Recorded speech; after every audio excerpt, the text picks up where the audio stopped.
All right, everybody, welcome back to another episode of the Bowhunter Chronicles podcast. Got John in studio before his next saltwater adventure takes place. So how long are you going to be gone? 2 weeks. 2 weeks. Going after the same fish, same area, same everything? Same everything. Hopefully you get another wahoo or two, but they're still in, so we'll definitely be targeting those. So while we're sitting here talking, we'll be talking about turkey hunting and shed hunting and bow hunting. John's mind is in a warmer place. He's got $1,500 reels and no, I wish I had the $1,500 reels, but two speed. Yeah, we did pick up a couple 2-speed reels and some bigger rods that can handle the baits that we're using are 220 millimeters, so, and they weigh 9 ounces. They'll dive to 50 feet. So the other reels were having a hard time. I pretty much had to crank the drag all the way down as tight as it would go, and they'd still creep. But like I said, he's speaking Greek. His mind is going to be elsewhere. But tonight we're talking with some fellas that we met down at the ATA show. We happened to both be in the Latitudes booth, and I see their stuff posted all the time, and I'm like, who the hell are these guys? The full draw assassins, like content. It's like, god dang, these guys post like 10 times a day, like every day. Like, what the hell is going on? And so, well, I'll get into it. I'll let you guys introduce yourselves. So how are you guys doing tonight? Good. Thanks for having us on. Yeah, so who's who? I'm Derek Bradeis. I started Full Draw Assassins in 2019, and then I brought Kyle on here. And I'm Kyle. Derek introduced me. And so you guys have like a really crazy like startup, so it's like everybody wants to have a hunting show. Everybody's like, oh, I'm going to get into the industry. Like, this is the way that we're going to do it. And for you, Derek, like it took like a different sort of thing. Like it was like almost like what you didn't want to do, right? Yeah, it never was about being in the industry or anything. Like even when I met you guys at ATA, like I couldn't believe I was even there. Like at that, like I was just like, this is not what this was supposed to be at all. When it started, it was just a couple of years, 2018.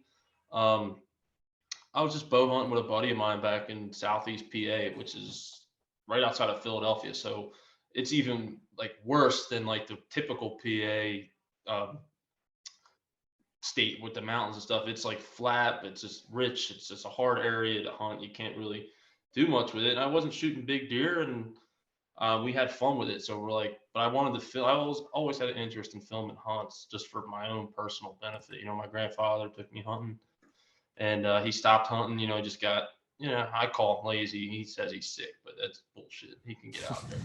But so I just wanted to film, and he can hunt through me. Watch my hunts. Like, hey, look at this doe I shot and stuff. So me and my buddy, we just got a shitty camera and just started filming and stuff. And then I kind of as it was progressing, I really started to enjoy it. Like it started to get equal to hunting, just like the actual seeing it and doing it in the woods and then bringing it home, put it on the computer and seeing the hunt again was just so cool to me. I grew up watching hunting shows like everyone did. If they didn't, they're lying. They watched hunting shows, in some shape or form. And I knew I could never replicate what I was watching as like a kid. I didn't come from a family of means where I had 600-acre farms, and I didn't have family members who were willing to travel to their states. They liked shooting basket rack 6-pointers every year, and that was the trophy, which is what I grew up doing. What I love that. So I wanted to kind of was like, hey, I was like, we got something, let's start filming, and we'll start an Instagram or social media account, because none of our friends back where we're from hunted at all. So I post a picture of a deer on my personal page. I get bashed for it. And I was just like, all right, screw this. Let's start a page where we could put our hunting stuff on. And we did. And we just started having fun with it, taking pictures, we drink beer, we have fun. And I just I know there's a lot of guys that do that by all means, but we just, we wanted to be ourselves all the time. Just like kind of break that narrative of you don't need to come from, money, or you don't need to come from a farmer's daughter. Like you can go hunting, not shoot deer, and still be hunters. Like it's not about killing a deer. It's about having fun, especially killing big deer. Biggest deer I have on my wall is 124 inches, and that's like my pride and joy. And then it started to get a little more like serious when I started to fall in love with photography. And then that's how me and Kyle started talking. He's from Indiana. I'm from Southeast PA. I've never been to Indiana. I don't know if he's ever even been to the East Coast that far. And we just started talking on Instagram. He took some really good pictures, and he was always like, drinking a Busch Light, having a good time. And he kind of fit our personality, loved to hunt. And he was just really good with the camera. And my buddy who started with me is my best friend since I was a kid. He hunted, and when I started to take it more seriously, the filming, he kind of like, it was a little overwhelming for him because I started to get a little more into it than he wanted to get into it. So he kind of just like backed off from it. So I really wanted to bring someone I've been talking to on to help me out. It's hard to run it by yourself when you can only afford to hunt one state. If I hunt one state, I get one episode a year of deer, and that's not good enough for me. So I brought Kyle. I asked Kyle, I said, hey, dude, would there be any way you'd want to like join with me and like be a part of Full Draw Assassins with us and hunt and everything? You just send me your footage or do any edits you want to do, doesn't matter. And we'll just see where this goes. And he'll tell you if you ask him. He was a little hesitant. He thought I was like just using him for his pictures and stuff. And I was like, no, like that's not what this is, dude. I don't really care where this goes. It's hard doing it by myself. And I take pride in the content that I put out at the time. And it was hard doing it by myself. It was. Like he's talking about a tripod before the podcast started, set the tripod off, putting a timer on, trying to pull back just right to get a good picture. It sucked. But that's how it started. So Kyle, is that about like your recollection of it? Yeah, he'd ask me, he'd like my pictures, I'd like his. He'd comment on some of my stuff, I'd comment back, and he asked me about it, and I was like, I don't know, because I've had people message me before, and I don't know, maybe a month or two down the road, he asked me again. And so I got a tree arm and started filming. That was just last year that I started filming my deer hunts, and I shot a big buck, sent him the footage, and then the rest is history. Came out with an awesome episode. Never met him, threw it together super well, told an awesome story. And I was like, all right, let's run it. I'm on. And I don't know, we haven't really looked back since then, and we've just kept the ball rolling. And so like that happens, Derek, like where does it go from there? Because like, again, for me, when I'm like, doing my research or whatever, like looking at people's stuff, like web shows, and you guys are on Carbon, correct? Yeah. So like web shows, like we've got friends that do Redneck Rising, right? Mm-hmm. And you go on their YouTube, and it's like 200 views or like 150 views. And then he's like, well, we get like 250,000 impressions from, and it's like, wait a minute, what? Like how does all of that like come about? Because in my like, and I would guess like for the listener, you would think like if you look at somebody's stuff on YouTube and they've got like 50 views, you're like, they don't have a following, or you're not, they're just not there yet. They're up and comers or whatever. Like our turkey video. Yeah. Well, I mean, but that's the thing is like, it's not true sometimes, but I think it's like all of like the perception of like how people find you. Like if we get just as many views on YouTube for this podcast, people watching it, but nobody's watching our hunts, is it because we don't know what we're doing? It's just maybe not what we're known for, or that's not the place that they go to find that content. And it's like if we only get 50 views on a podcast, does that mean that those are the only listens that we got to the podcast? It's not an actual representation of like what's happening. So like, how do you get with Kyle and like his stuff was just so good, you're like, shit, we need a TV show? Like, you know what I mean? Like, what's the next step? He wasn't filming when I first met him. Yeah. He never filmed a hunt, so it was just strictly turkey hunt. I just thought he filmed some turkey, but I've never seen him. You know, I You're on my YouTube. Well, There you go. but I It's never to the seen his point. videos. So it He wasn't doesn't a watch my video videos. Sorry, Derek. All right, dude. I felt Yes. like when I seen your picture on the thumbnail, it looked like child porn, and I didn't want to get in trouble by clicking on it, so Oh, I Lordy. didn't even watch it. So I wasn't gonna really, I didn't want to go there, you know, because they were on the Working Class Bowhunter, and they actually flew down or drove down to like hang out with those guys and recorded in real life. Now we got to do this over Zoom or whatever. But Kyle got roasted on that podcast because he's kind of small and he looks like he's 13. Yeah, I think they were curious to what I was doing there. I'm like, I was the one that drove. I picked everybody up. That was the first time that I met Kyle in person. That podcast. And how So long had you I been was- doing this, working together? Like, When was it? It was January. It was 6 it months. was a little before November, before I killed my deer, right? The podcast was in late January. Yeah. Yeah, the podcast was like early February. Yeah, I think I had a memory pop up. So let's see, what would it have been? 2020? Yeah, it would have been like, I don't know, I'd say October of 2020, just before I shot my deer, and then ended up throwing it all together. And then we went on the podcast shortly after in February, and that was awesome.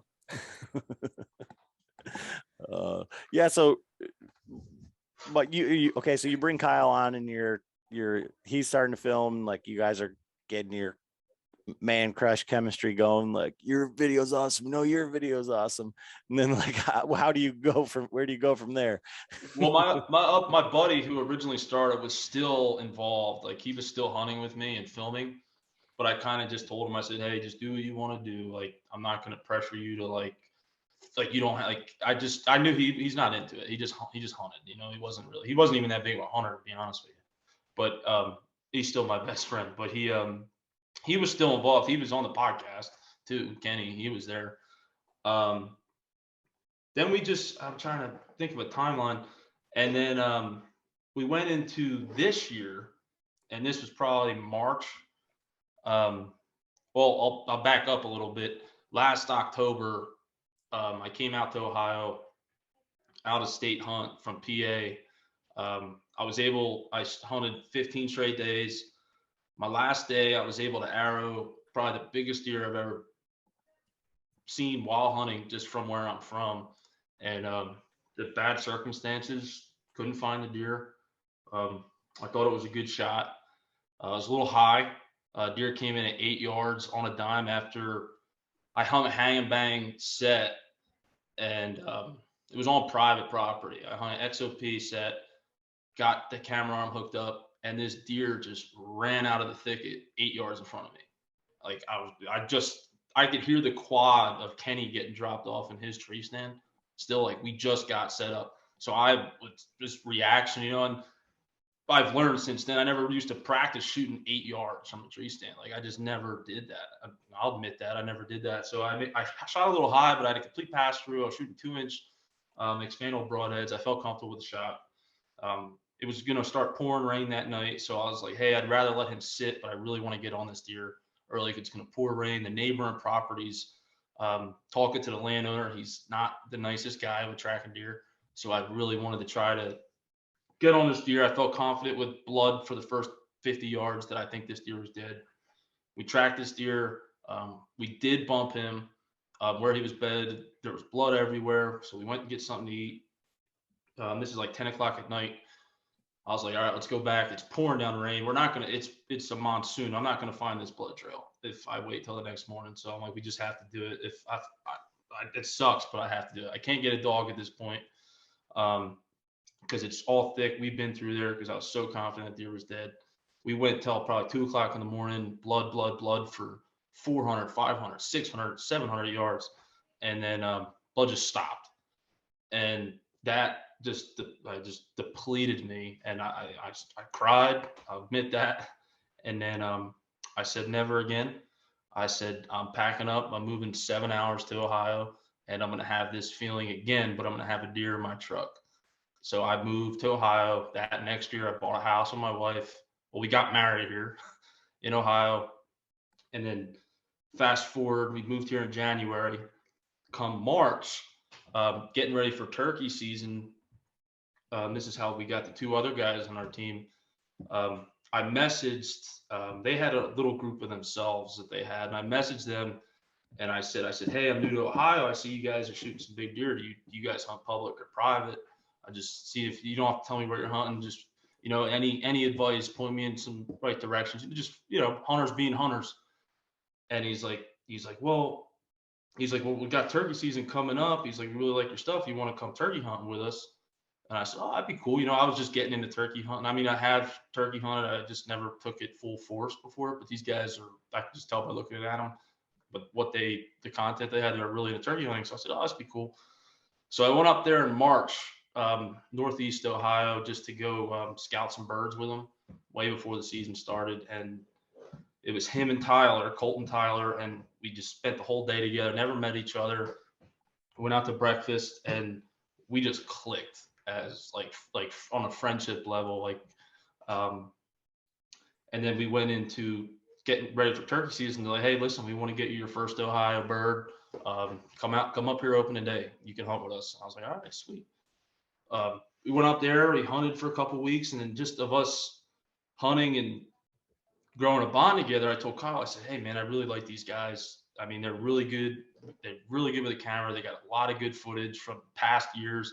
They shoot giant deer. They shoot a lot of birds. They're really good guys, but they just I don't want to say they lacked. They just had all this footage, but they didn't know what to do with it. They didn't have they didn't know how to edit as good as what we were doing. And I just said, hey, listen, I'm throwing this out at you, but if you guys want to come to Full Draw Assassins with me and Kyle, I mean, we're practically best friends now. We've seen each other every weekend all spring. The invite's open. You guys could still do what you're doing with your thing. Just hunt with us, hang out with us. And they were like, hell yeah, full force. And now it's been just a train going. All 4 of us are just all really good buddies. We're in group chats. We talk daily. We hang out. We make sure all 4 of us are together at least a couple times a year. We're all going to be together this weekend, actually, at the Indiana Turkey Expo. We got a booth there, so that's gonna be cool. All 4 of us together. But yeah, since bringing them on, it's just been awesome. All 4 guys from different backgrounds, different upbringings. I'm from PA.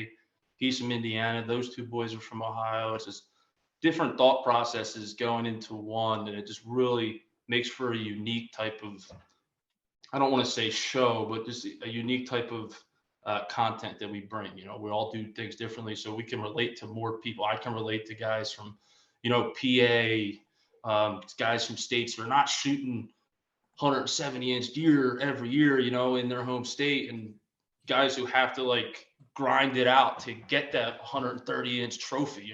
Guys can relate to me with that. And then guys who have beautiful properties that can shoot 150-inch deer can relate to Colton and Tyler, because that's what they grew up doing. And Kyle, he'll tell you, he hunts 8-acre parcels where he shoots his big. People can relate to him. And it's really good to be able to relate to people. And when I started Full Draw Assassins, when it started to take legs, I really wanted to just promote people that anyone can pick up a camera and film if they want to do it. And you're not strapped to where you are. I mean, if you are financially, that's one thing, but there's no excuse for you to not get up and get out of your comfort zone. I moved to Ohio.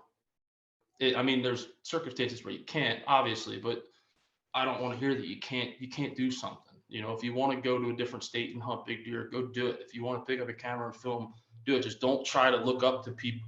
You can look up to people, have idols and stuff, but don't try to replicate what other people are doing. Kind of find your own niche, and the people that relate to you and want to watch your stuff will watch it, and the people who don't.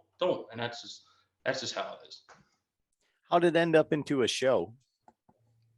Well, we were just posting on YouTube for a little while, and then, like you said, we weren't getting traction, and you can watch a video of a guy shooting a doe with his cell phone. It gets 50,000 views, and then I edit this great video. We got great equipment, and it gets 200 views. And I don't know, it's just an algorithm thing. And then I talked to a buddy of mine, Paul Lauer from Sons of Fall. TV show. He's from where I'm from, back in PA. He was on Amazon and a couple other streaming apps, and he was saying the same thing. He was just saying, he said our numbers are pretty high on these streaming apps, like, Bossio Go, those type of things, Carbon TV. And we had a bunch of turkey footage from last year. We had about 4 or 5 turkey episodes last year. And then going into this deer season, we had 4 or 5 deer episodes. And I really wanted to put it somewhere other than just YouTube to try to kind of experiment with viewership to see and spread us out. And we put it on Carbon and reached out to them. They liked our content and they agreed to run our show.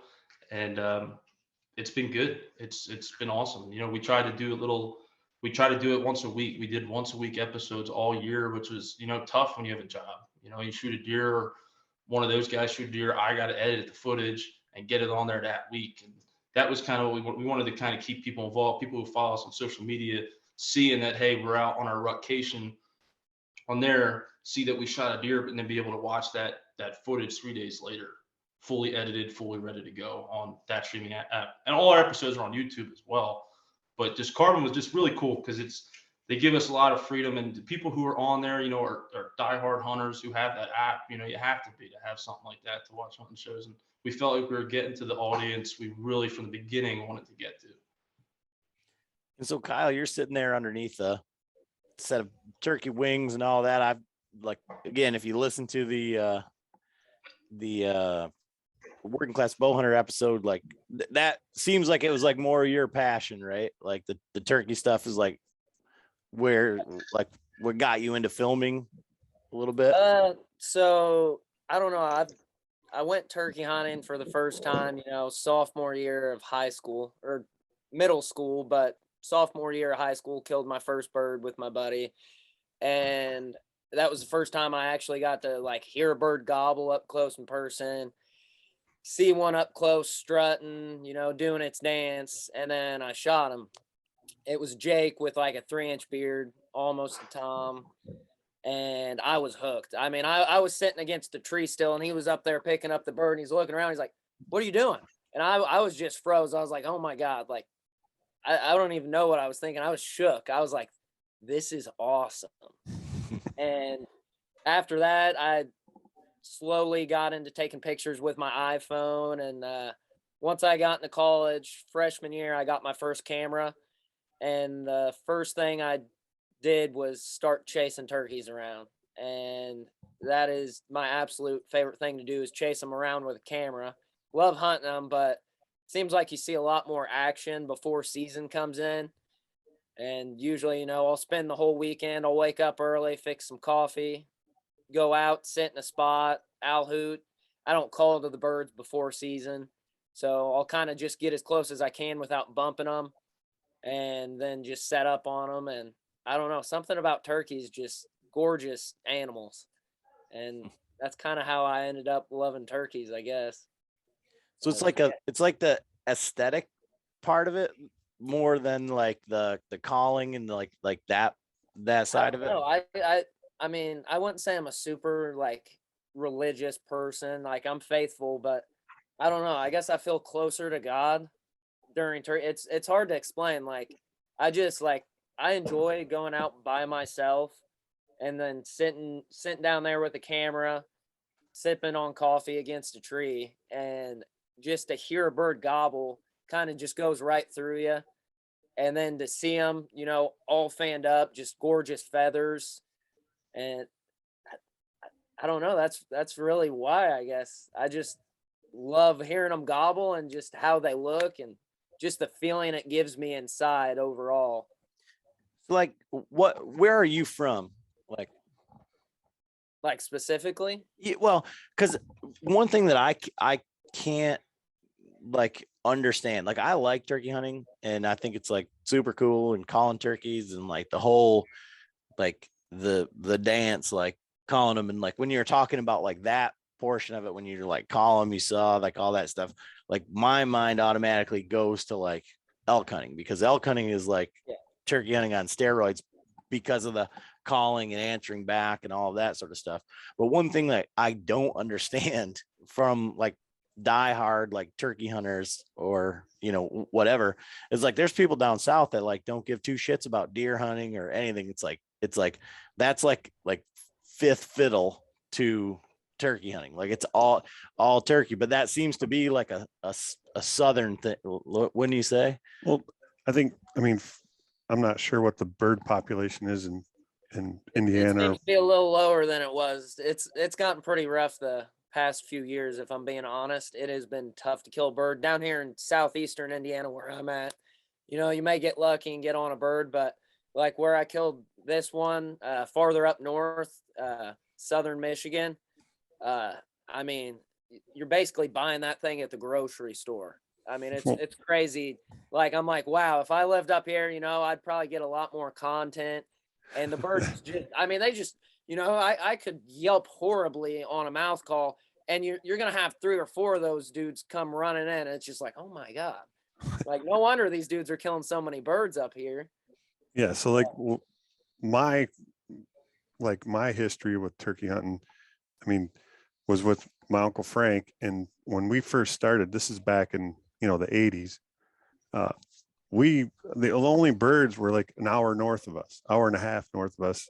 And, you know, it'd be like, you had to put in for a draw, you had to draw the tag. And it was like every other year, if you're lucky. And we'd go up and it was, you know, I mean, I was 12, 14 years old. And that was a blast. And then it got to the point where now you walk outside. I'm doing a job not far from our house, and I'm standing there and I look out the window and there's a flock of birds literally walking 5 feet away from the house, and they're going up to the feeders, and it's like there are turkeys everywhere. We posted a video. I was heading to work the one morning, and the toms are already strutting in the middle of the road, gobbling. I'm like, what? I sent it to Adam. I'm like, it's a little early for this, isn't it? Like, it's still January at that point, but yeah, our buddy Colt on our team, he's a big turkey hunter too. He's killed 11 times in 4 years. The guy Colt on our team, he's pretty good at turkey hunting. He shoots big deer, but he says it all the time. He'll take a big tom over a booner. He's maybe not a booner, but he loves turkey hunting. We're actually me and him, we're going to South Dakota this year for out in the Black Hills. We're gonna go turkey hunting out there. I'll be filming him. Maine. I know he goes to Michigan, Pennsylvania, Ohio. Turkey's gonna be it's a little easier to travel for turkey hunting than deer hunting, in my opinion. I mean, to be successful, because you don't have to deer hunt. You know, you got to go in there. You got to spend some days, some scouting and stuff. If you're going to a place that far away like South Dakota, you know, I can't just go there on a weekend to scout it. You know, so turkey hunting, we're taking advantage of turkey season to travel a little bit more, because you could go there. You just all you have to do is hear the bird, and then you can game on. You know. Are you guys hunting with guns or bows? We hunt with guns. I mean, I hunt with shotguns. Colt. How do you draw he's those? Shoot his Ohio bird with a bow. What's full draw on a shotgun? I don't know, man.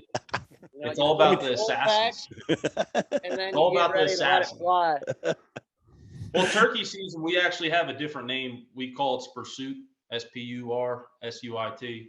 So it's Full Draw Assassins presents Spursuit for that reasoning. But no, dude, I just love shooting a turkey with a shotgun's fun. I mean, it is fun. I mean, this year I was going to shoot an Ohio bird with a bow, because you used to be able to get 2 birds in Ohio, but this year it's 1. So now, you know, I'm obviously going to use my shotgun. If that was still the law this year, I would do 1 with a shotgun and then try to get my second bird with the bow for sure. Oh, and I'm just giving you shit because it's something that we deal with. I mean, I shot an elk with the rifle this year. John's like, whatever. I'm like, hey man, I toted my bow around for 4 days. Last day, I said, all right. I took a borrowed gun and went and you tried. I killed an elk. So it was like, then you shot.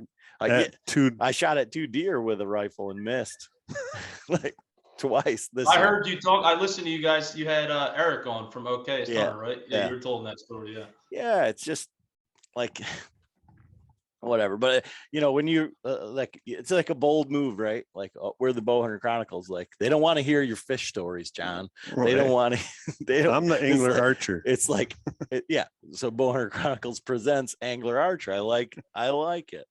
But like, Yeah.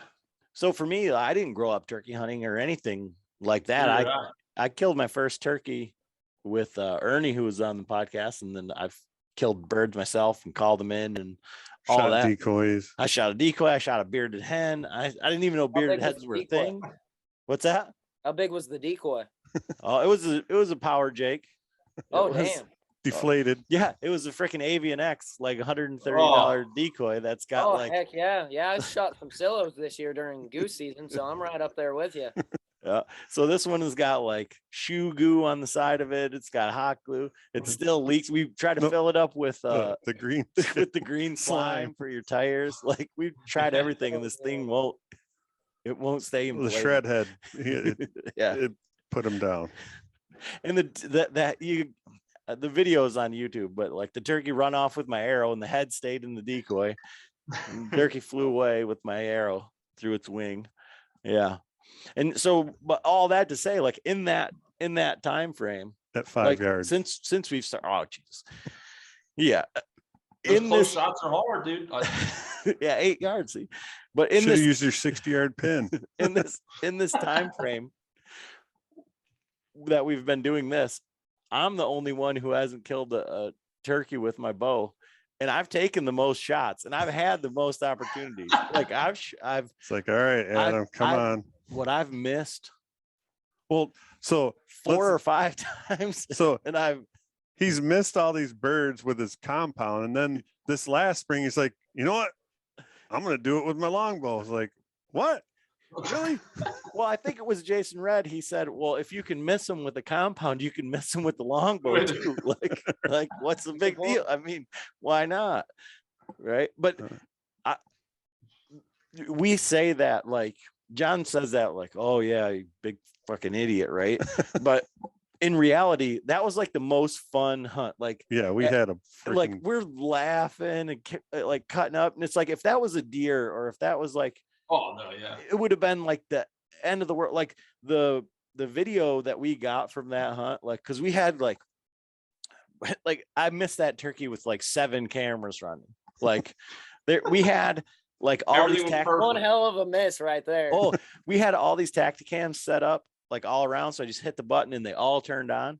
Well, like back where you can't see it from our main camera, but it's like this power line, the sun's coming up, and there's like a string of how many male birds did we see that day?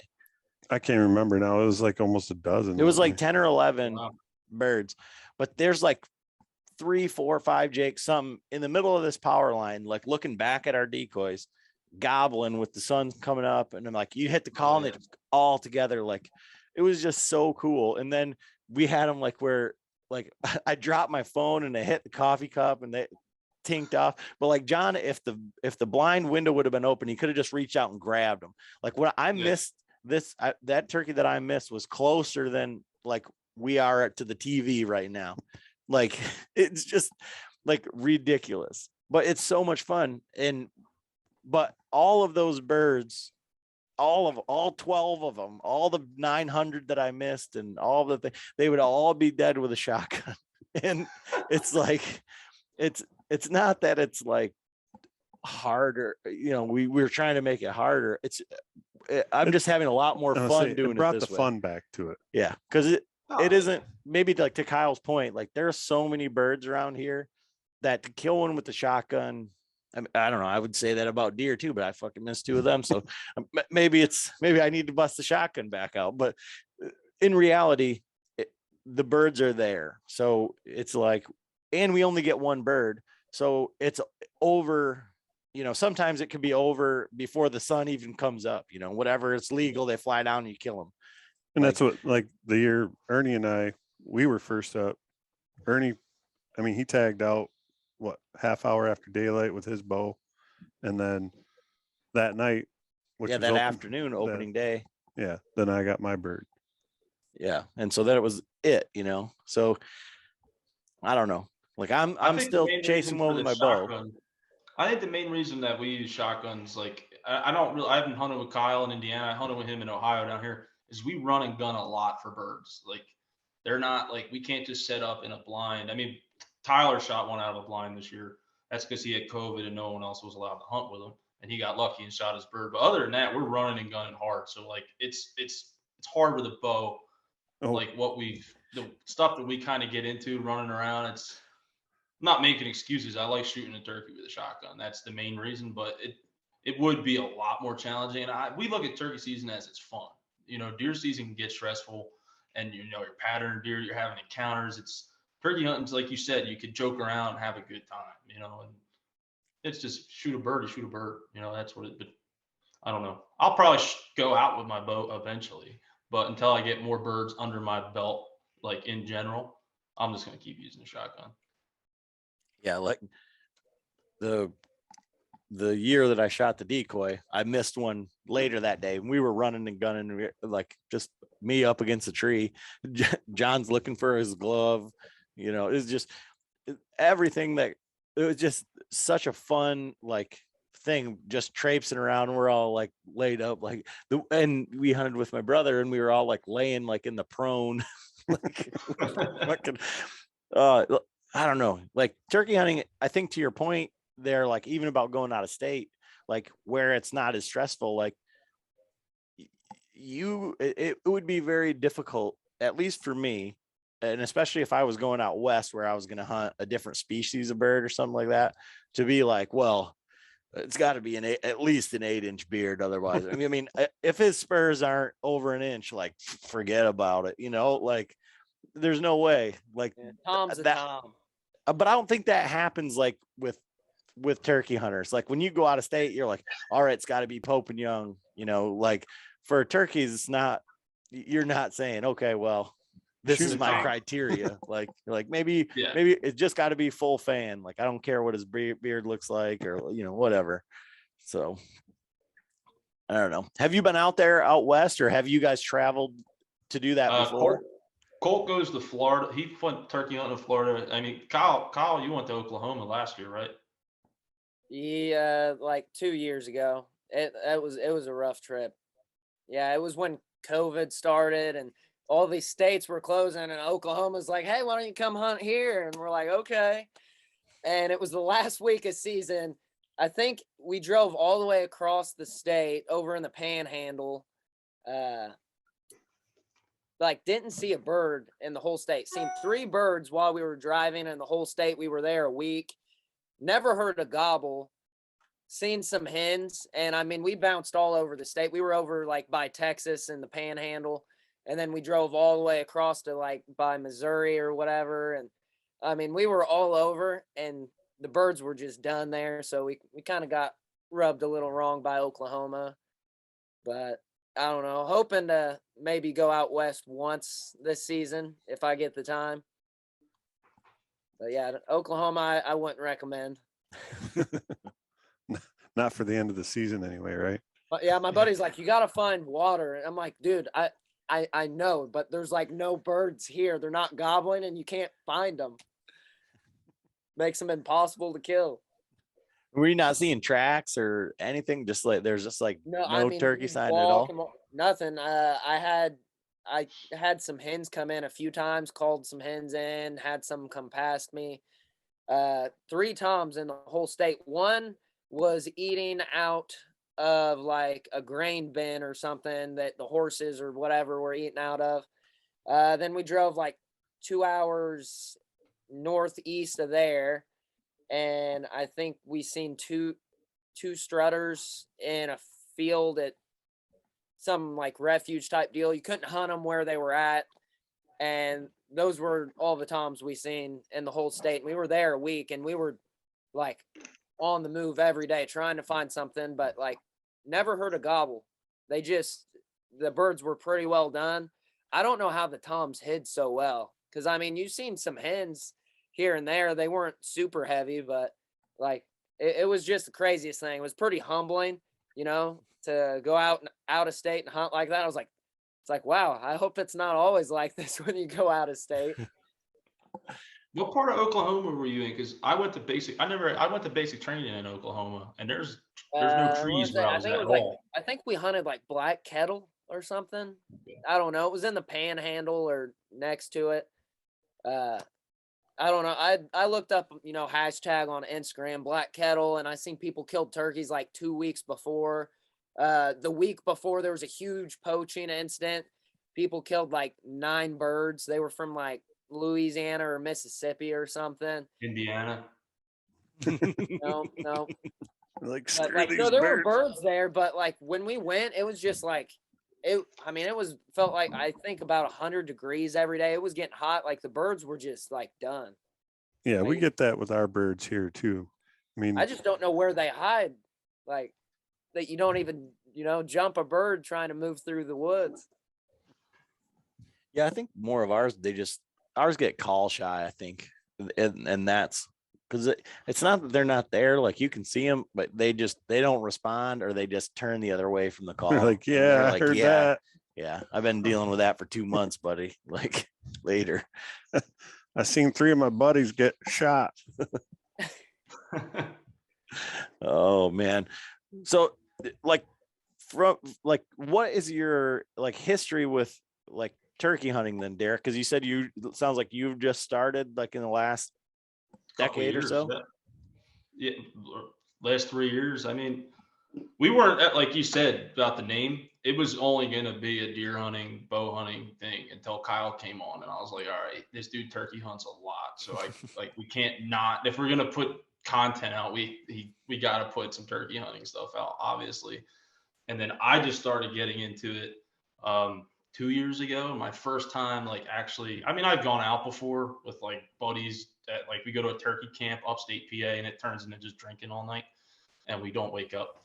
But then I was like, you know what, next year, you know, I'm gonna try. I'm really gonna try. This looks cool, you know. Watching some videos, and I shot like a super Jake. It was like I don't know, a 6-inch. It was. I looked it up. It was like 3/4 of an inch past being a Jake. So I was like, you know, I was pumped, and I got super hooked. And I was like, this is so cool. I shot it out of a blind with a shotgun. I was like, oh man, this is awesome. And it was done in like 2 minutes. So like I never really got to experience like a whole day of like turkey hunting, hearing birds. And then I met Colt and Tyler, and I ran the woods with those boys. And dude, those guys, they turkey hunt. Like they came down to southern zone Ohio where I live. They live northeast, and we hunted public land.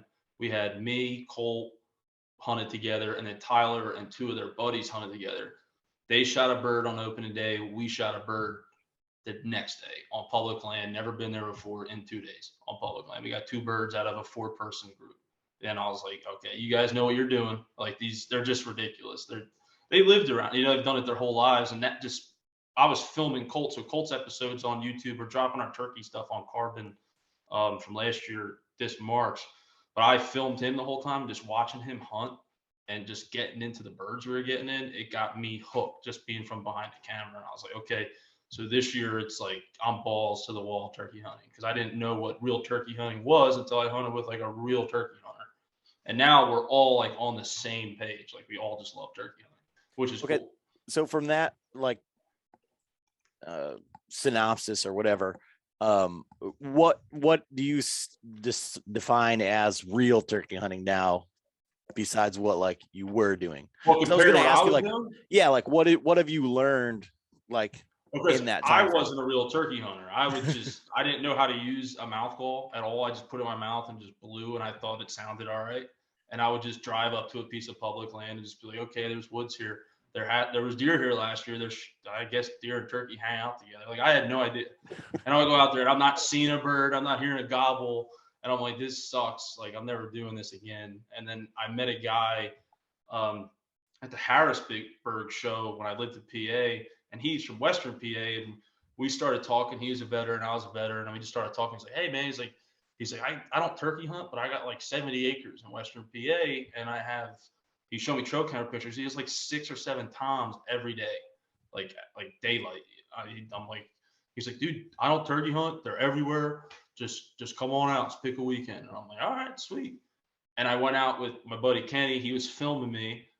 First day, first hour, the sun's not even up. The birds just come in. And I'm like, okay, shoot it. It was done. So even at that point, I don't even know what real turkey hunting is because it happened so quick when I shot my first bird. And I don't want to say real turkey. Like, I don't know what real turkey hunting is, but I never been around guys who like it was their passion. Like that's like what they did, and they loved turkey hunting until I met Colton Tyler, and it just seeing those guys like just how they operated. It was just coming from the military. It was really methodical how they like did things, and it was just I was like, dude, I want to do this. Like this is awesome. Like this is what I didn't do when I was turkey hunting by myself. And then, like I said, now we're all on the same page that we love turkey hunting. We're all they have more success than me because they have years on me, but the passion's there for all of us, which is awesome. Yeah. So like I said, I knew zero about it, and I married into this family, and my father-in-law used to call, like he used to go and work the conventions, and he worked for a call company, and he would do the demonstrations and all that stuff. So, and then John was traveling with him, you know, hunting when he was a kid. And it's like, I get into it and they're like, here, try this. And I'm like, choking on the fucking call. I'm like, all right, stop that. Like, don't ever do that again. And here's a pot call. I'm like, okay, try that. It's been an evolution, but I mean, that's 20 years of like, but like I started from that perspective of like don't do that. Like you guys, this is how we do it, this is how it works, you know.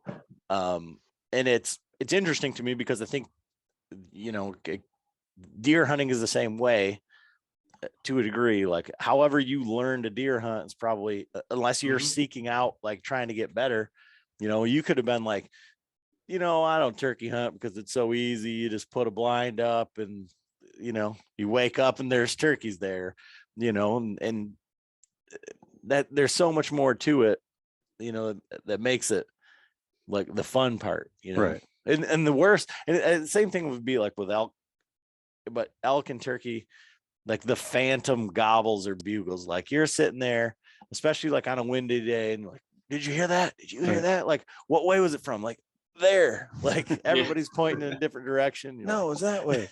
like, I don't know. Like to me, that's the most fun part about it is like, I think for the most part, you know, not, you know, if you guys are running camera for one another, you know, deer hunting might be a little bit more fun and a little less like by yourself, right? Or like less of a like solo adventure. But it seems like with turkey hunting, you're always usually turkey hunting with somebody else. You know, you got a caller and a shooter or whatever. Sometimes we had 4 guys last year, I think a couple weekends turkey hunting together, like 2 camera guys because they tagged out and they were just hanging out, and then 2 shooters. And like you said, like when you hear that bird, it's like that's what's fun. But you're there with 4 dudes, like, dude, did you fucking hear that? Like that's what's cool about it. You don't get that in deer hunting. That's what got, like, that's what I meant by like real turkey hunting. I got to hear that shit in the woods and be like, all right, this is it. This is where it's at. This is what this is. We had three guys in the blind, coffee cups clanking, people farting. You can't do that. I mean, you can do it in deer hunting, but it's different. There's it's not more pressure, but you're going after a way bigger animal, a harder animal to kill. I think Frank and Ernie were both on that hunt too, right? Because they were behind us and they're like, the Jakes were right next to the tent, and then they're looking over. I'm like, wow, I think I clinked my coffee cup or something. But like we've messed. I mean, how many turkeys have we messed up?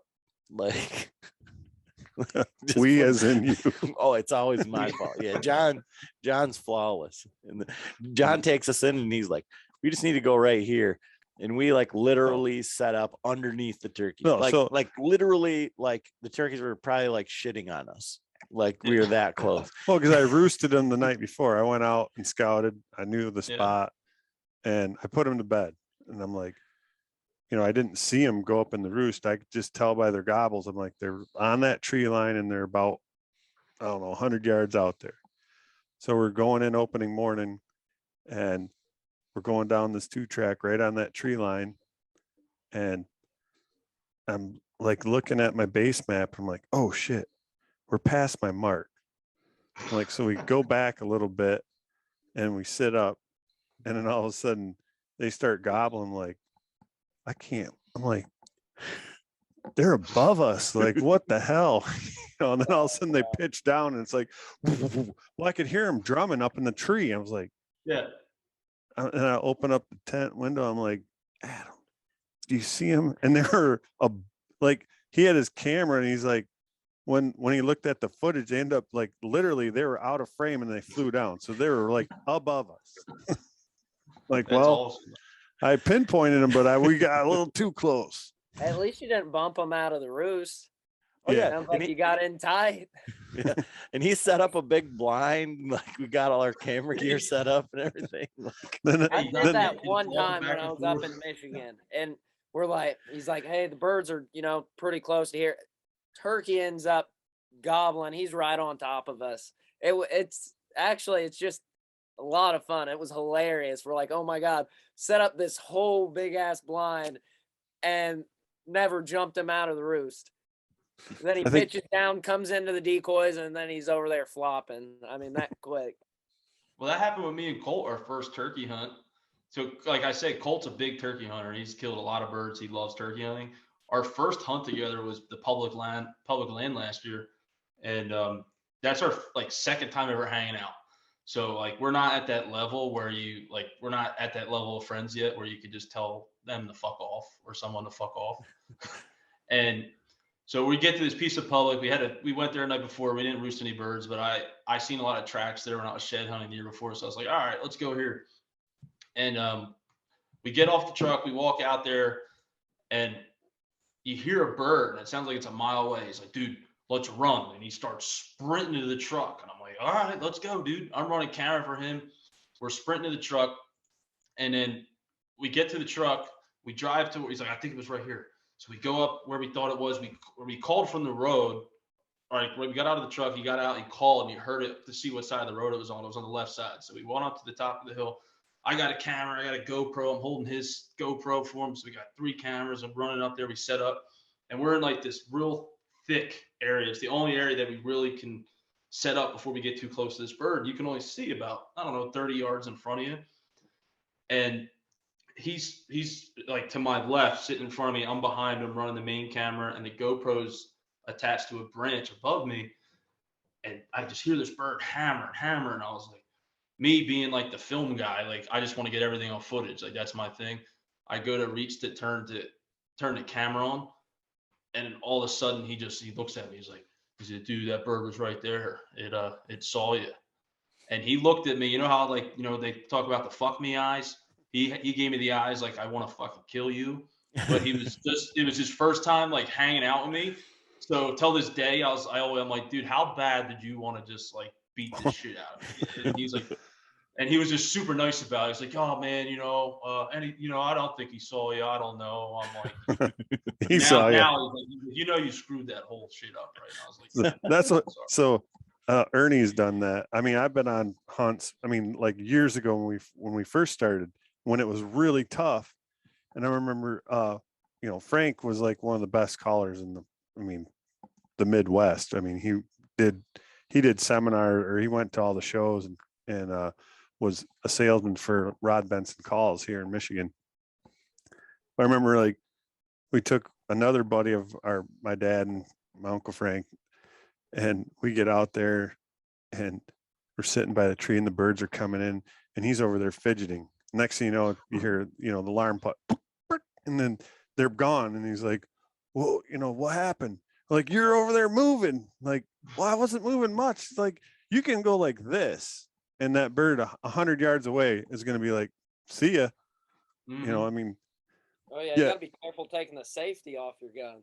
yeah. Oh yeah. Where I was sitting, I didn't see the bird. He could see the bird. So in my defense, I didn't know the bird was that close, and we couldn't talk, so he couldn't say like the bird's right there.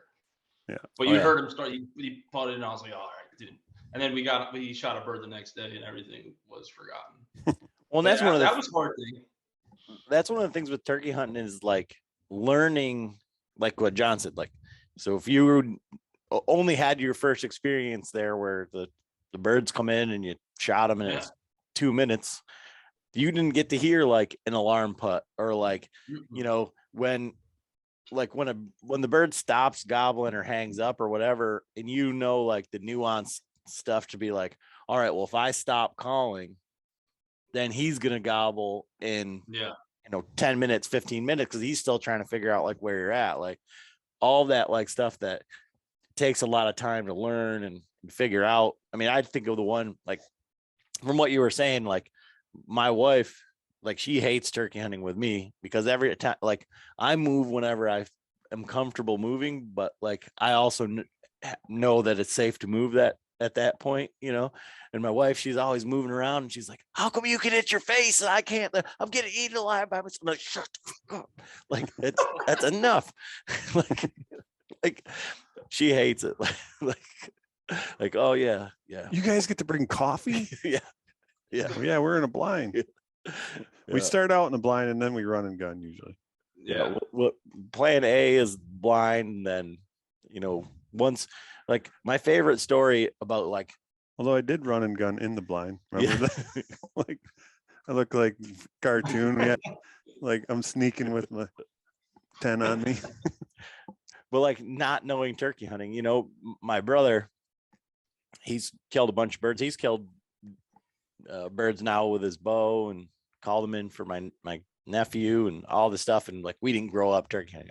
I take him on his first turkey hunt. And he's like basically deaf. Like he has like some sort of, like there's a spot in his hearing that like he has no hearing. So he can hear like these pitches and these pitches.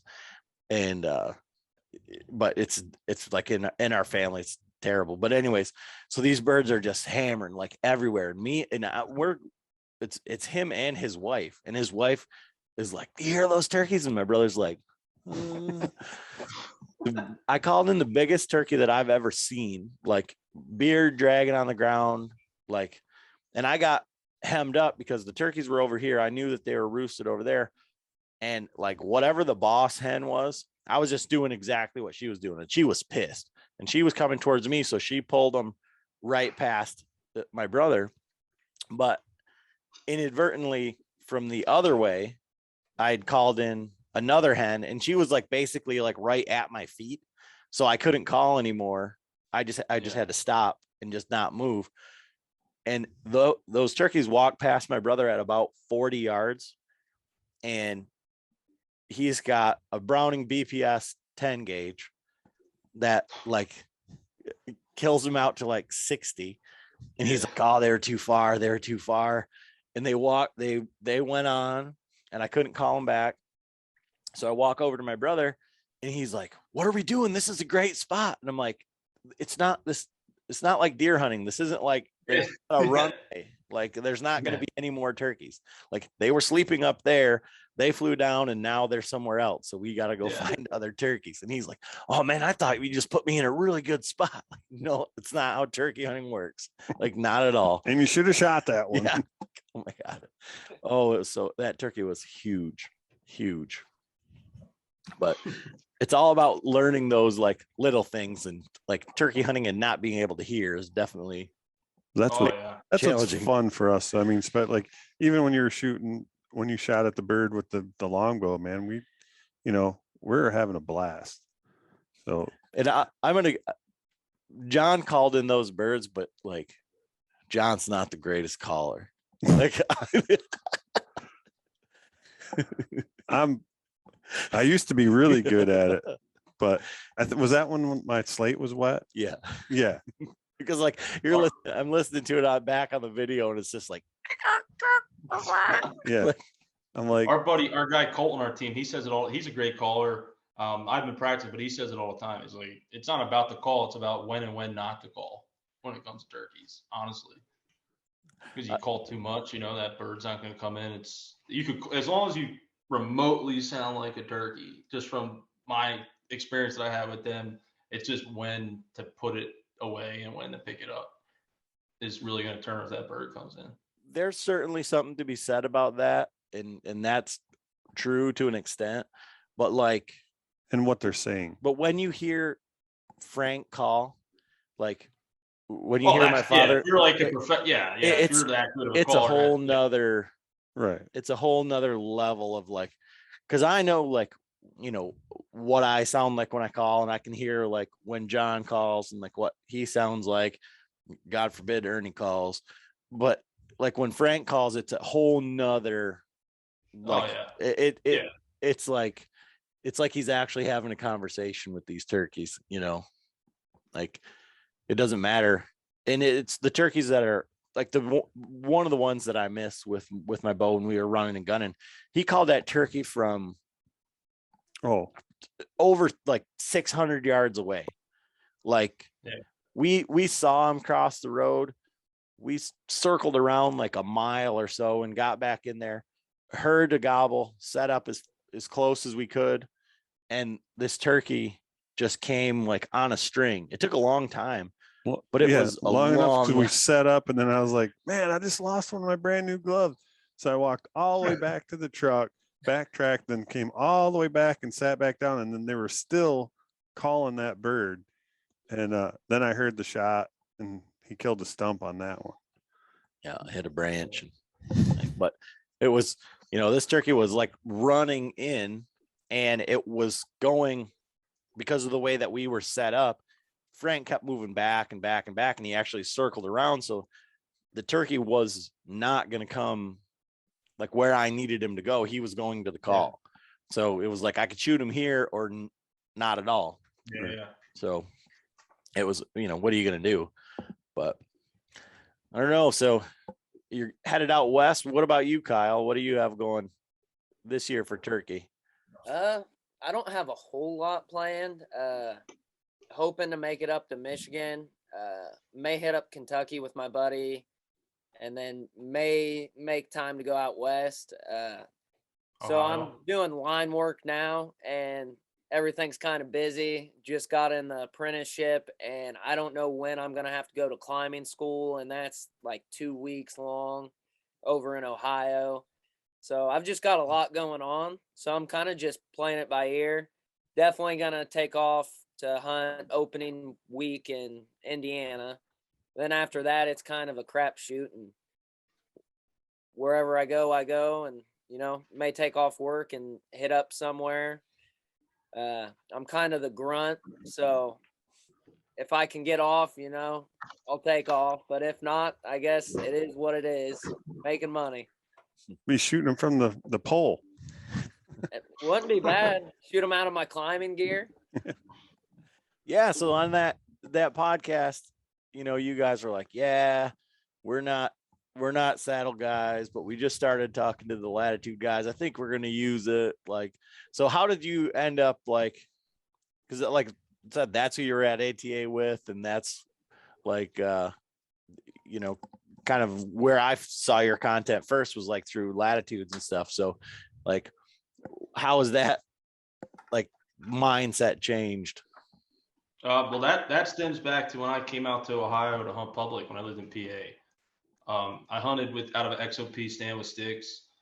And I started, I don't want to say I got lazy, but I would just stay in a spot a day longer than I should have because I didn't feel like tearing down. And I just was like, I'm going to stay here another day. I feel like I had a deer on camera in here. Let's just sit in here. When I knew I probably should have moved, and it was just getting real pain in the ass because I didn't have a really good system down for that because I hunted private my whole life. And then that was coming out here hunting public. So it was a whole new system of actually like where to put my sticks to make everything light, all that. And then you got all the camera gear and stuff. So it was totally new. And before that, I just thought, saddle hunting, I didn't know what it really was. And then it came into, I was like, got done, the season was over, and I started watching YouTube videos on like saddle hunting just to see what it was about. And I actually came across Next Step Outdoors, and me and him are actually really good buddies now, Aaron Olson from there. And we talk all the time, but he was doing a video about saddle hunting, and he was using a Latitude saddle. And then I was like, you know what, I think I might give it a shot. And then 2 days later, I got an email from Alex. And he said he stumbled upon our YouTube videos and liked our content and asked if we would ever saddle hunt. And I was like, I don't know if this is like a cruel joke or something, but I was literally watching a video like 2 days ago of how to saddle hunt and thinking about getting into it. And he like kind of just explained to me. I gave him the questions I had about saddle hunting. He even offered to send me his personal saddle to try out before I wanted to work with Latitude or even use Latitude. And I was like, no, it's fine. I'll wait until, everything's in production. We'll get our saddles and, I'll do it my own. Don't worry about it. And when we got them in hand, and I actually got to get in a tree with it with my bow. I was like, okay, this isn't like all the speculations I had went away. Everything was completely just thrown upside down. My biggest gripe was self-filming. I thought self-filming would suck out of it. And then it turned out to be easier because I can have the camera in front of me and not to one side. And if the deer's coming to the left side, I got to have that camera wrapped around my body. So I'm shooting with the camera arm in my ribs. Now that I'm setting up in a tree where I'm guessing or hoping or studying where these deer are coming out with that camera in front of me, and I could shoot almost 360. And yeah, we fell in love with it. I mean, like I will never ever push or tell anyone to use something if I really don't like it or love it, or we all don't love it. And we fell in love with it, and it's the first saddle we used, and we loved it. So there's no reason to go out and get another one until I have a problem with it. But I love it so far. What about you, Kyle? What's your like background for like the hunting side, like for deer hunting, and then moving into a saddle? So I used when I got into bow hunting, and like I think it was my senior year of high school, my cousin got me into it. So didn't have a whole lot of money, saved up some money, got a bow, like $400 with everything on it, brand new. And then I was like, okay, well, I got to have something to get up in the tree. So I bought a like early 1980s Loggy Bayou climber. Actually, two of them. It was a 2 for $20. I was like, oh, it was on like early on like Facebook before Marketplace. I think it was just a post. I was like, yeah, I'll buy them. So I got 2 climbers for $20 and started hunting out of one of them. It's got like rubber grips on it. It's like sheet metal and rubber grips. It's not even got like chains or teeth. Oh And yeah, I've got 2 of those. Yeah. Yeah, that's still my favorite climber. I got like a newer muddy one for Christmas. That thing was a piece. Like there's just too much going on. I didn't like the bar around me. I just like the old fashioned Loggy Bayou. Like it's a good stand. But got started in that and hunted out of that a lot. Just not putting any lock-ons on or ladder stands, just taking that everywhere on my private pieces even. I just didn't have stands and didn't have a whole lot of money, and so I'd take that everywhere. And So is that log, you just have the seat on it? yeah, on the platform it lifts up and then you tie it around the tree. And it clips in with the little snaps? Yeah. Yeah. Like it's got like a little rope and you tighten it to about what you need, and then there's a hook on it. You hook it into the hook and you twist the knob and then it tightens it up. Yeah. And it's just like 2 pieces of metal that split apart with mesh in the middle of it. Yeah, I got trapped in a tree in that stand. Yeah. So, when the seat comes up and there's those 2 little buttons behind it, like when the seat comes all the way up, it clicks. Yeah. There's those 2 little buttons that allow it to fold down. I'd use that stand 25 times.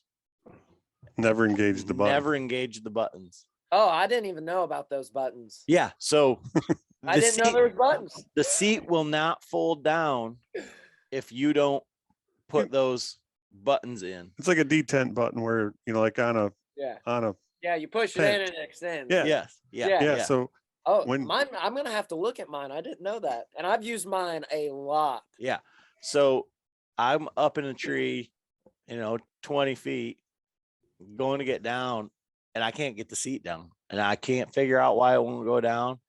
And so I ended up just hanging from my safety strap and pushing that metal belt down as far as I could get it to go.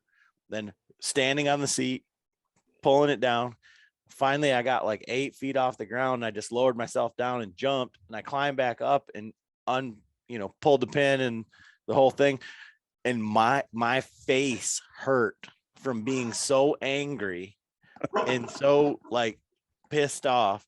I brought it back to Frank's house and I just threw it out of the back of my truck and I threw it in the driveway. And I'm like, how do you put the seat down? And he just looked at me with like huge eyes, and he's like, "How did you get down?" Like, because you can't do it if you don't fold that seat down, you can't Yeah, you get can't down. lift it up to Yeah. bring Oh it. yeah. Yeah. Oh yeah. Yeah. So Oh wow, I'm that's very hilarious. familiar. So I used to do that with mine, where I would get it to the point where I'd be like right on the edge, and so I'd put my shoulder against the tree and then push all my weight, and I'd get it to click. But then same thing, like you'd have to do that to get to unbutton it. And there was times where I'm like, about giving myself a hernia trying to get those to unlatch. Well, and then in the same, the same thing, same sentence, like you could get it set sometimes, and you'd like lean on it and it'd be like rocking in there and it'd be like click, clack, click, like, oh. The other thing I I don't know would, if mine has that or not. I don't know if mine's a little bit earlier, but I've never even like heard the clicks or anything. I just step to the edge of the platform, and then I take my toe, lift the seat up, and then shove it with my hand. And I've never heard or seen any of those buttons. Yeah, this would be like circa 1989, probably. Okay, I think I looked mine up. I want to say mine's like 82, 83, somewhere in there. Okay. I mean, it's like real old. Yep. And so like the Loggy Bayou also, like because of those metal bands, like it'd be like dead calm in the morning, and then you knock something and it goes like, boy, Oh my gosh. when you're climbing up and when down. you're trying to get it wrapped around the tree, if you let go of it. Yeah. Oh yeah. but for climbing, if you still use it, what I would do was I had an extra bungee cord, right? And then I would make it, well, back then I was just the cheap one. So what I'd do is I would pull it through, and then I would tie a knot on it so it was like the perfect length. And you hook one strap, like where those straps come through, you put it through the loop on one side and then the other, and it pulled them tight, and it put enough tension on them bands and it wouldn't go anymore. Huh. Yeah, no, I've had that problem too. That's hilarious. Yeah, especially when you're climbing up and all of a sudden it's like. But yeah, so I didn't mean to interrupt your story, but like, yeah. Oh no, you're good. I love talking about those Loggy Bayous. They're a hell of a time. But yeah, I got started in the Loggy Bayou, and been using some lock-ons, and Derek said that Latitude messaged us, and so I was like, yeah, I'm open to it. Hadn't really looked much into saddles or anything like that, and they end up sending us saddles out, and we kind of just ran with it. And I didn't really have any thoughts on it. I didn't do a whole lot of research on it. I was like, yeah, let's run it. Let's try it. I'm all for it. I bought some stakes, bought a platform for it, actually bought 2 sets of each. And I just took it straight out hunting. I like woke up one morning, early October, and I was like, I'm going to hunt out of my saddle today. And I went out and I about killed myself. I was sweating. I mean, it was a lot of work. I didn't really know exactly what I was doing. And I was like, I'm never doing this again. I was like, wow. I was like, we're partnered with Latitude Saddles. Like, I thought that was awesome, but I was like, this is hard. And then after that, I figured it out, and I love it. I catch myself in the stand sometimes, or the saddle, swinging back and forth. I'm just having a jolly old time. But yeah, no, I love hunting out of a saddle. It's super easy to film. You got the camera basically between your legs, and you can pivot it either way. I don't know about Derek and them, but I'm small enough. I actually use my platform as like a lock on, and a lot of the time I'll like pull myself up and then spin around and then flip the camera around and face like I'm hunting out of a lock on. So I do enjoy that. So it's like a lock on and a saddle.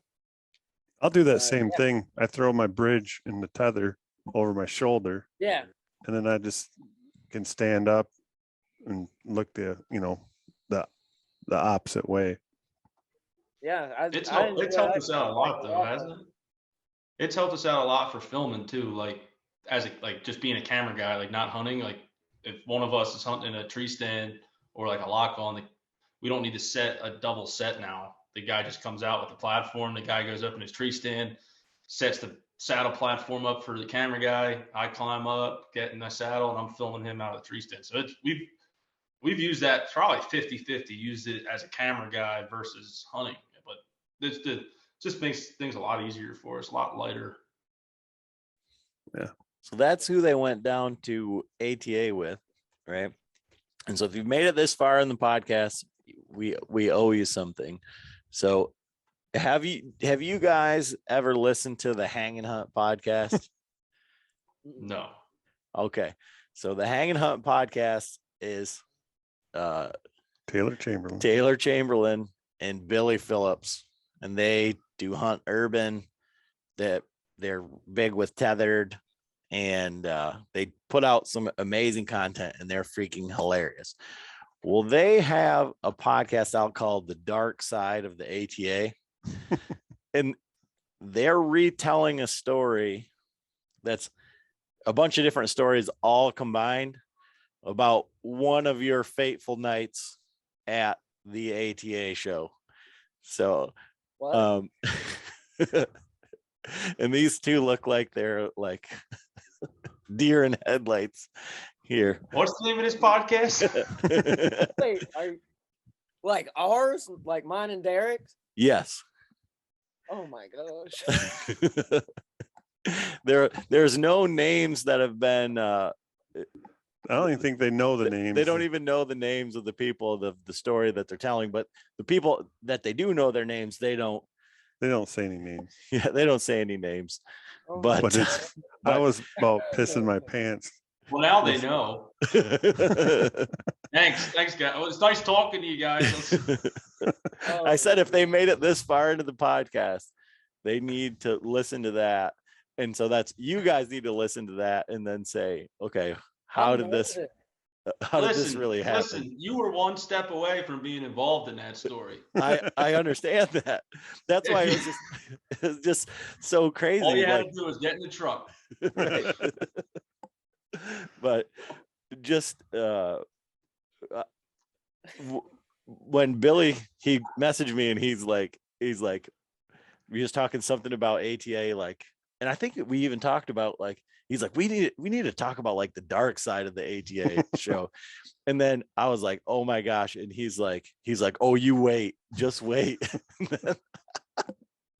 Oh, it's hilarious. Dude, So- we were just as mind blown by it than like that. Like we didn't know what we were like. Yeah, we're going to ATA. It's cool to meet all, talk to these guys we talk to on Instagram, meet them in person. It's cool. And then the sun goes down and it's like a whole different ball game. And I was like, my wife, she could probably hear me. She was like, yeah, how was the ATA? And I was like, yeah, it was cool. It was a good time. It was I was fun. like, oh, I love hunting and filming. This is awesome. I was not expecting that. It was a heck of a time. Like the ATA show, that was pretty cool, but everything else that came with it, I was pretty shook. Well, that's like this year we actually That's why we go to AT. yeah. So this year we actually like did some business there. Like it was a good show for us, like for the year. And it ends up being like a huge like networking event. But like at the show, people are either busy or there's other stuff going on. And you it get isn't more done after the show, and that's what we got too. That's how we really met you guys. I mean, Right. That's how we got a lot of networking done too, and got a lot of good work done. And it was not at the show. well, and so one of the guys who has a real big podcast lives just down the road from us, basically, and he calls it like the duck blind test, right? He's like, can you hang out with somebody and would you want to sit there for hours upon end? Like, and could you tolerate him or whatever? And I think that's like after you go out and like hang out and like you get to see who people really are. Like, it's Yeah. like, and, Like, oh shit, never mind. and sometimes that leads to some sketchy situations. Let's just say we love Latitude saddles. We love Latitude saddles. It's the best thing we've ever done, and everyone that's involved with it. So we won't go through that, but I'm just saying, like, you guys need to check that out, and then get back with us and tell us like how well they did on the retelling of the story, of the stories. But so John, you always say, what's that, Kyle? I don't know what to say.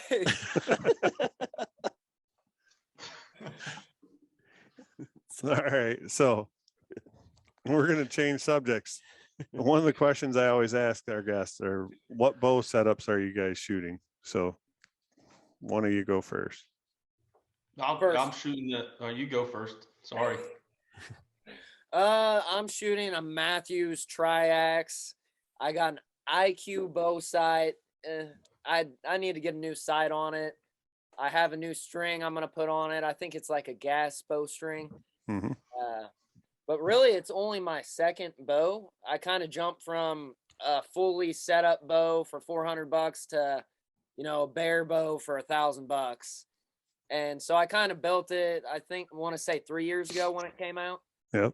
And I mean, it's a learning experience. And I don't want to say I'm an expert in bow hunting, but I've learned a lot the past few years.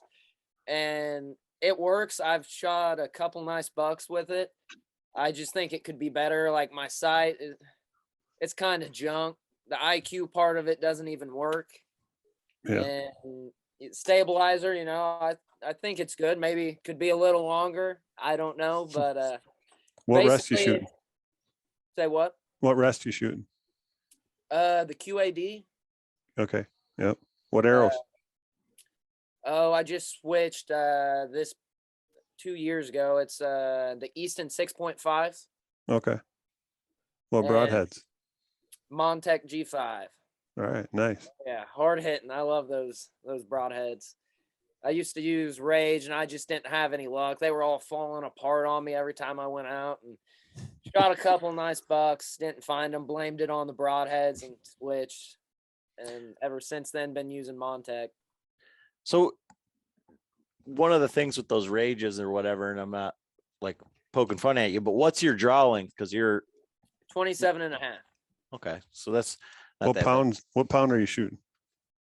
Like I think it's on 60 pounds, so it's like 57 and a half. It's weird the way it's turned up, but I think I put it on the scale or whatever, and it was like around 57 pounds. All right. Yeah, because like Derek was saying, like shooting those 2-inch cuts, and one of the things, like when I shot my big buck, I wasn't shooting enough poundage or kinetic energy or anything for that big of a broadhead. Yeah.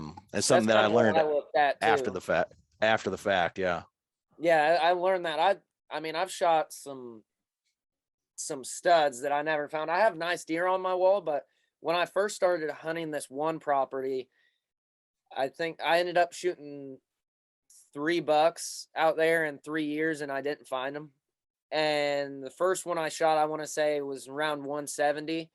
This deer right here, I had on camera like 2 years ago, and then I found him this past turkey season on a different property, but I had him on camera. So I mean, there's some studs out there, and I was shooting expandables, and just I had good shot placement on 2 of them. One of them, he took a step. It was a bad shot, but just never found the deer, and I didn't know what to think about it. One of the deer, I didn't get a lot of penetration, but I know I put it behind the shoulder.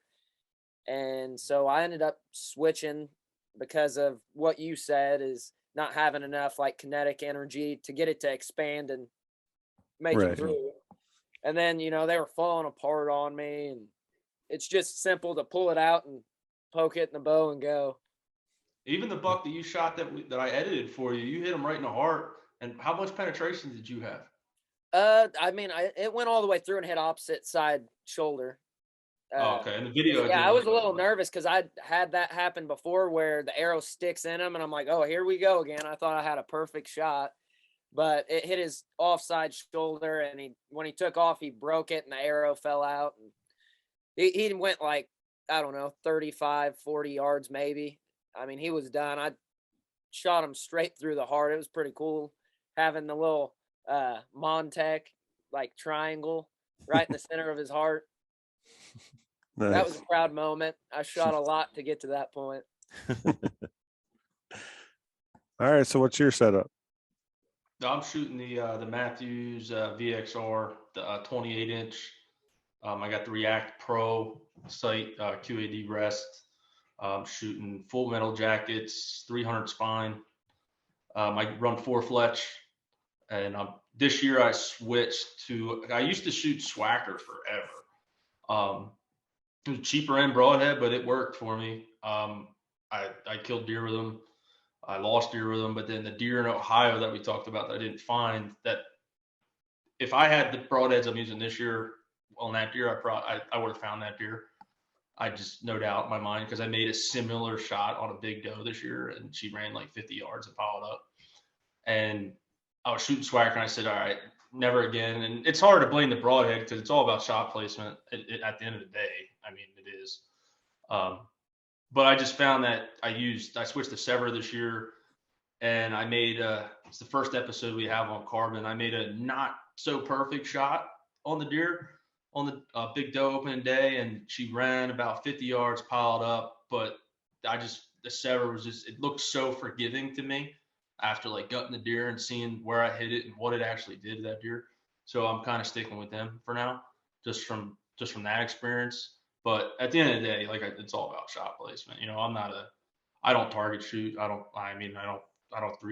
should start doing 3D. It's fun, but I'm a deer hunter. I shoot it all the time, but I'm a pie plate guy. You know, I'm not a hit and attack type of guy. That's how I've always hunted. Just how I grew up. You know, even with gun hunting, that's how I was. What releases So I'm you guys about shooting? killing deer, not getting points, if that makes sense. What release are you guys shooting?